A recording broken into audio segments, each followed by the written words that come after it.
Professor Namyong Lee's commentary long, the real engine of Republic of Korea's economic growth is productivity.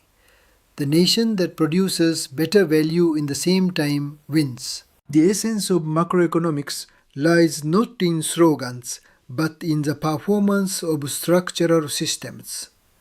What citizens actually experience in the economy ultimately converges on real economic growth, price stability, job creation, and social welfare, and these four variables either support one another or collapse together. When the growth engine weakens, prices are restrained only through interest rates and regulation. Employment becomes distorted by short-term measures, and welfare runs up against fiscal limits.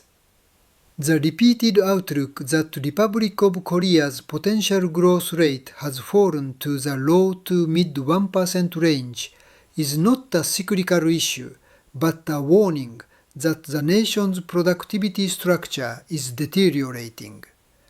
When growth falters, no policy slogan can relieve households of rising living costs or future insecurity. Productivity is not about working longer hours. It is about creating higher value within the same amount of time.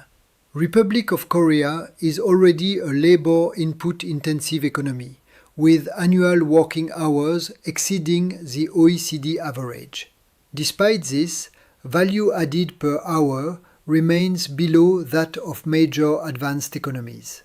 This is not a labor problem, but a systems problem, a question of how processes, technology, regulation, organization, and data are combined. Calls to simply work more can no longer provide an answer. Without a shift toward producing better outcomes in the same time, growth, prices, employment, and welfare will all become unstable at once. Productivity is not the responsibility of any single group. It is the outcome of an interconnected relational structure involving citizens, workers, firms, and government. The shared objective function among these four groups must be the simultaneous improvement of value added per hour and quality. Yet, recent policy environments in Republic of Korea have distorted this objective away from value creation and toward conflict management and the shifting of responsibility. When relational structures are poorly designed, even well-intentioned policies lead to low growth. The core issue is not intent but structure. Stagnation in service sector productivity drives perceived inflation. The most severe bottleneck in the Korean economy lies in service productivity. Services account for roughly 44% of GDP and employ about 65% of the workforce, making them a core industry. However, labor productivity per worker in services has remained at roughly 40% of manufacturing productivity for more than 2 decades. The implication is clear. As wages rise, service prices increase even faster, and attempts to stabilize inflation through monetary policy alone inevitably hit their limits. Services such as dining, care, education, healthcare, logistics, and housing are directly tied to household living costs. When productivity in these sectors stagnates, real incomes fail to rise, while perceived inflation accelerates. Without innovation in service productivity, neither price stability nor real growth can be achieved. This is the sober reality of macroeconomics. Stagnant service productivity is not the result of insufficient individual effort, but of structural constraints. Overcrowding of small self-employed businesses, accumulated entry regulations, fragmented data, lack of standardization, and delays in skill transitions prevent economies of scale from functioning. Manufacturing can raise productivity through capital investment, but services require simultaneous progress in process standardization, data integration, and regulatory coherence. Service innovation is not merely a matter of supporting small businesses.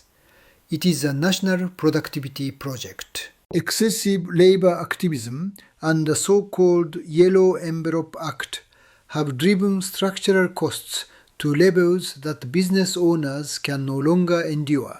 Labor rights must be protected, but when rights are separated from performance, sustainability collapses. The politicization of labor movements and constant conflict delay investment decisions and shift resources away from process innovation and automation toward defensive expenditures. The cost of conflict is ultimately passed on to citizens through higher prices, reduced employment, and lower growth.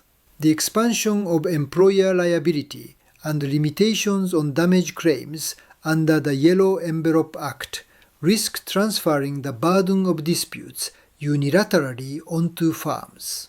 As legal predictability declines, investment becomes more conservative, and in small and subcontracting firms, the capacity to absorb risk is depleted fast. This does not protect workers. It weakens the competitiveness of the industries in which they work. Under global standards, labor relations are not about managing conflict, but about productivity contracts. Wages are designed as outcomes of skill accumulation and productivity growth, not merely distribution. Labor markets must be redesigned around mobility and the speed of retraining rather than headcount. And operating systems must ensure that supply chains and services do not stop even when disputes arise.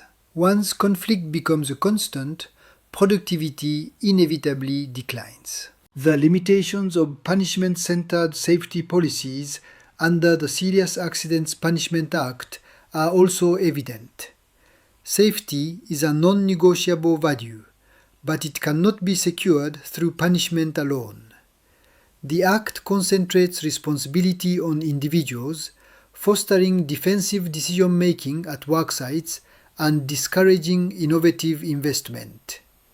In practice, more than 60% of industrial accident fatalities have occurred in workplaces with fewer than 50 employees, where financial and human resources are insufficient to establish robust safety systems. Strengthening punishment alone does not eliminate dangerous processes. It delays investment and formalizes compliance without substance. Safety is fundamentally systemic. Accident probability declines only when process automation, standardization, data-based risk prediction, training, and equipment investment operate together. Punishment is a post hoc tool, whereas preventive engineering is the core. Leading industrial safety nations combine regulation with support, promoting standardized designs and automation in high-risk processes, while offering shared safety infrastructure and financial incentives to small firms. When safety investment aligns with productivity investment, firms move toward innovation rather than defensiveness. Populist cash handout policies are paralyzing the growth engine. Government cash transfers may produce short-term perceptions of relief, but if they fail to expand productive capacity, they inevitably generate side effects. Distribution without growth leads to inflation and heavier tax burdens. Welfare is the outcome of productivity, not a substitute for it. Although the Public Corp Korea's tax burden ratio is lower than the OECD average, this does not justify unchecked spending expansion. What matters is the quality of expenditure. As cash transfers grow, productivity investment is crowded out and fiscal sustainability weakens. For welfare to endure, growth must come first, and growth originates in productivity. Fiscal policy must therefore be oriented toward productivity-enhancing investment rather than demand-pulling consumption. Concentration on service innovation, vocational retraining, automation diffusion, data infrastructure, and the removal of logistics and power bottlenecks restores growth, and that growth sustains welfare.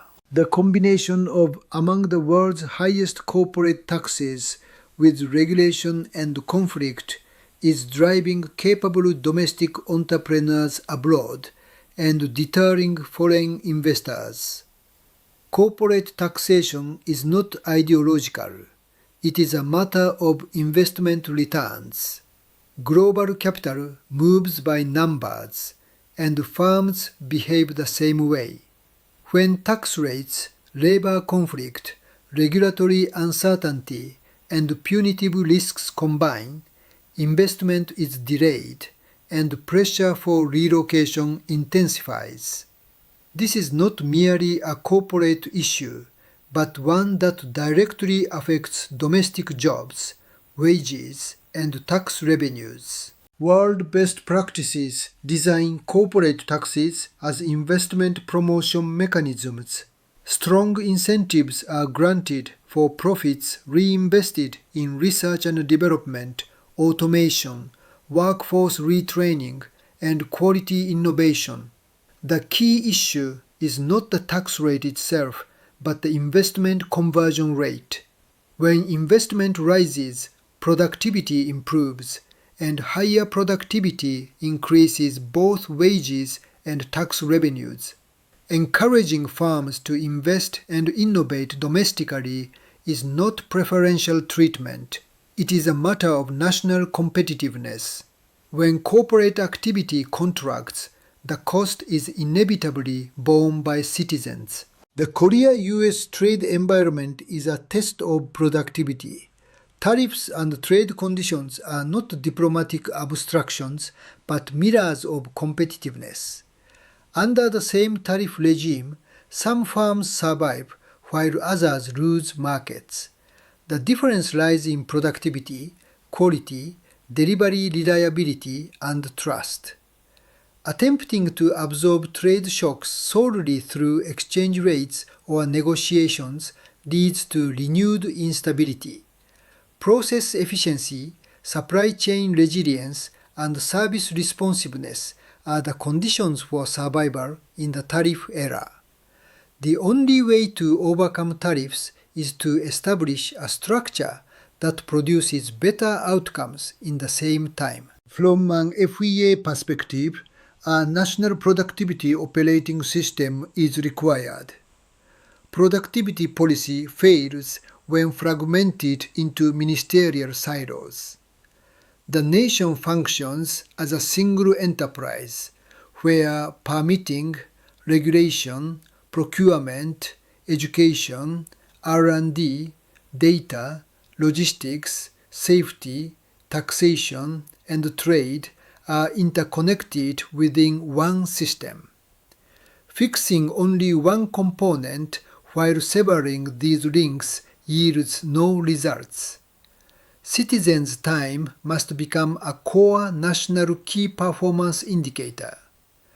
Delays in permitting, overlapping regulations, ambiguous interpretations, and excessive reporting and inspections directly erode private sector productivity.